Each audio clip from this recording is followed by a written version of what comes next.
आज ये कपिला गौशाला के माध्यम से और महाराज जी की विशेषता है आधुनिक यंत्रों का उपयोग करवाते हैं। और मजे की बात है कि अपने लिए खुद कुछ नहीं चाहते, सरकार की गौशाला, सरकार के संसाधन सरकार ही करे, लेकिन वो उनका मार्गदर्शन देते हैं ताकि ये व्यवस्था सुव्यवस्था में बदले, अव्यवस्था नहीं हो। इसीलिए बच्चों को कैसे बचाया जा सकता है, गाय माता को कैसे रखा जा सकता है, खाने के लिए चूंकि इतना सारा चारा मिलेगा तो काट पीट के बनाओगे कैसे, तो मजदूर की कम से कम स्थिति बना करके जल्दी से तैयार करना। यह हमको ऊपर बाहर लाल रंग का बड़ा एक मशीन दिखाई दे रही है, एक साथ 1000 गायों का चारा काट पीट के मिला मुलू के और मशीन से ही भरने का काम यह अपनी गौशाला में हो जाएगा। कितना अच्छा काम है यार। कब तक हाथ से काटते काटते हाथ ही दुखियाएंगे, कैसे बांटोगे, बांटते बांटते हालत खराब हो जाएगी। साफ सफाई के लिए भी सभी प्रकार के यंत्र आप लाए, तो मेरी अपनी ओर से महाराज जी के प्रति कृतज्ञता भी है सरकार की ओर से, और आपके माध्यम से हमारे अपने उज्जैन, इंदौर, भोपाल, देवास, अभी ये जो मुख्य मार्ग पे जहां से गायें मिलती अधिकतर बरसात के समय पर, उनको अभी हमने टारगेट किया, बाद में धीरे धीरे करके प्रदेश में ले जाएंगे। लेकिन ये सारी गौशाला जो सरकारी, इसके अलावा नगर पंचायत, ग्राम पंचायत वहां तक भी जाने वाले हैं। लेकिन इसका मतलब ये नहीं कि लोग गाय पालना भूल जाए, केवल गौशाला में रखे। इसलिए गौशाला के बजाय लोग घर में भी गाय माता पाले, इसलिए हमने इसके ऊपर भी बोनस प्रारंभ किया है। जैसे हमारे यहाँ गेहूं पे, चने पे, अलग अलग फसल पे बोनस दे रहे हैं, इसी प्रकार से दूध खरीदने पे भी सरकार के द्वारा बोनस चालू किया जाएगा ताकि लोग घर घर गाय माता पाले।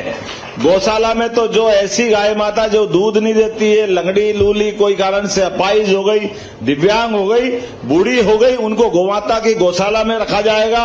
और अच्छी दुधारू गाय है तो आप अपने पास रखो, लेकिन ये दूध का व्यवसाय भी सबको अपना जीवन बदलने में सार्थक भूमिका अदा करे। ये प्रशिक्षण भी चालू करा रहे हैं कि 10 गाय, 20 गाय, 50 गाय आप रख करके, इसलिए गौ माता की नस्ल सुधारने का अभियान भी चल रहा है। जिनके नेतृत्व में लगातार विजय के नए रिकॉर्ड हमने स्थापित किए हैं, वैसे हमारे अध्यक्ष आदरणीय बीडी शर्मा जी,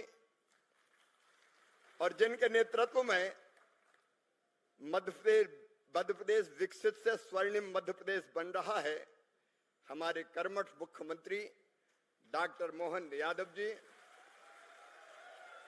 मेरे मंत्रिमंडल के सारे साथीगण, अब वैसे तो सब हैं लेकिन अब किसका, अध्यक्ष जी के निर्देश है ना, इसलिए आदरणीय मंच और कार्यकर्ता बहनों और भाइयों, आप सबको प्रणाम, आप सबको नमस्कार। अद्भुत है, आप जीत का रिकॉर्ड ऐसा बनाया कि भविष्य में कोई तोड़ ही नहीं पाएगा। 29 की 29 जीत ली। अभी विधानसभा में तो अध्यक्ष की थोड़ी गुंजाइश है 163 से आगे बढ़ने की, लेकिन लोकसभा में अब आगे नहीं बढ़ सकते, ये रिकॉर्ड अब टूट ही नहीं सकता। और इस शानदार सफलता के लिए प्रधानमंत्री जी तो हमारे नेता हैं, उनका नाम, लेकिन प्रदेश नेतृत्व ने जो पूरी टीम ऊपर बैठी है, इन सब की सामूहिकता और आप सबके काम के कारण पूरे दुनिया में मध्य प्रदेश ने अद्भुत रिकॉर्ड रचा है। मैं आप सबको प्रणाम करता हूं। अगर विचार भारतीय जनता पार्टी की आत्मा है तो कार्यकर्ता उसके प्राण, और प्राण ने ऐसे प्राण फूंके कि एक अद्भुत रिकॉर्ड बना है, और एक रिकॉर्ड और बना है। 1962 के बाद पहली बार, अब याद करो, 1962 के बाद कभी तीसरी बार लगातार बहुमत की सरकार नहीं बनी। अगर ये चमत्कार हुआ है तो श्रीमान नरेंद्र मोदी जी के नेतृत्व में चमत्कार हुआ है। नेतृत्व में देखो, पहला फैसला लिया गया किसान सम्मान निधि किसानों के खाते में वापस डालने का। ये मोदी सरकार, मोदी 3 के फैसले हैं। फैसला लिया गया कि 3 करोड़ मकान बनेंगे गरीबों के, 1 करोड़ शहर में और 2 करोड़ गांव में बनेंगे। वो मकान बनने की प्रक्रिया जारी हो रही है। मध्य प्रदेश की सरकार भी पूरा लाभ उठाएगी। फसल के जो हमारी एमएसपी थी वो बढ़ाने का काम, अभी डॉक्टर मोहन यादव जी दिल्ली आए थे, उन्हें कोदो कुटकी की बात कही थी।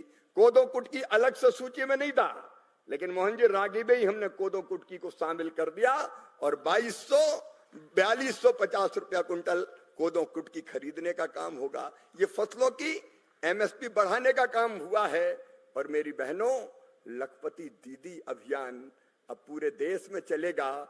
3 करोड़ लखपति दीदी बनानी है और वो विभाग भी प्रधानमंत्री जी ने मुझे ही दिया है।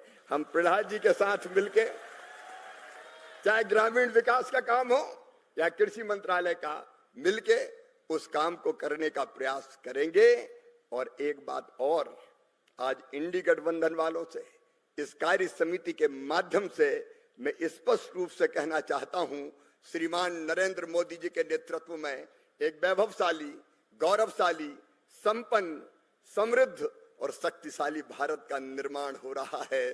तुम क्या रोकोगे इस बहने वाली विकास की गंगा की धार? तो मैं याद दिलाता हूं राहुल, 100 साल से भी पहले, 100 साल से ज्यादा हो गए, स्वामी विवेकानंद जी ने यह कहा था, सुदीर्घ रजनी समाप्त हुई जान पड़ती है, महानिशा का अंत निकट है। जो अंधे हैं वो देख नहीं सकते, जो बहरे हैं वो सुन नहीं सकते, लेकिन मैं स्पष्ट रूप से देख रहा हूं कि भारत माता एक बार फिर से अंगड़ाई लेके खड़ी हो रही है और विश्व गुरु के पद पर आसीन हो रही है। एक नरेंद्र ने कहा था, स्वामी विवेकानंद, और दूसरे नरेंद्र मोदी जी के नेतृत्व में ये पूरा होगा। भगवान ने इस काम के लिए भेजा है और मेरा विश्वास है, आज ये कहने का साहस इस मंच से कर रहा हूं, भौतिकता की अग्नि में दग्ध विश्व मानवता को शाश्वत शांति के पथ का दिग्दर्शन अपना भारत कराएगा। हमारी आंखों के सामने, मोदी जी के हाथों से, और हम सबको भी गिलहरी की तरह योगदान करने का मौका मिलेगा। और इसलिए एक बार फिर इस अभूतपूर्व विजय पर मैं आपको, मध्य प्रदेश के नेतृत्व को, पूरी टीम को और सभी कार्यकर्ताओं को बधाई देता हूं। बीडी शर्मा जी, आगे बढ़े चलो, और मोहन यादव जी, विकास के रिकॉर्ड स्थापित करो। ईश्वर आपको असीम शक्ति दे, लगातार मध्य प्रदेश को आगे बढ़ाते रहो। हम सब आपके साथ मिलकर जितना सहयोग कर सकते हैं करने का प्रयास करेंगे। और कार्यकर्ता बहनों भाइयों, हम मध्य प्रदेश के कार्यकर्ता हैं, ठाकरे जी हमारी प्रेरणा है। तो मन में एक भाव और आया, वो भी मैं आपसे कह देता हूं कि मध्य प्रदेश के कार्यकर्ता के रूप में हम सब केंद्रीय मंत्री मेरे सहित ऐसा काम करने का प्रयास करेंगे कि आपका मान, आपका सम्मान और मध्य प्रदेश का नाम पूरे हिंदुस्तान में आगे बढ़े। बहुत बहुत धन्यवाद, प्रणाम, नमस्कार। बोलिए भारत माता की।